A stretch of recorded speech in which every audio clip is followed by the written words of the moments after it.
privilège d'être enfant de Dieu. Quel privilège d'avoir son nom écrit au ciel. Quel privilège que nous soyons appelés enfants de Dieu. Et l'apôtre dira, et oui, nous le sommes. Quel privilège d'être conduit par le Saint-Esprit, l'Esprit de Dieu.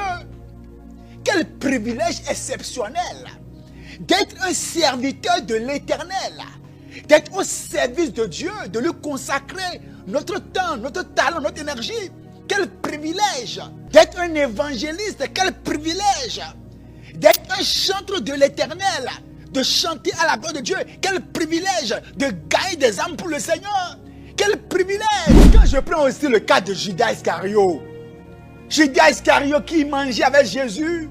Quel privilège. Le monsieur de la poule aux œufs d'or a méprisé le privilège. Le privilège qu'il avait d'avoir un œuf en or chaque jour. Et c'est comme ça. La chute de tout chrétien commence par le fait qu'il méprise le privilège de ce qu'il est, de là où Dieu l'a mis, de là où Dieu l'a positionné.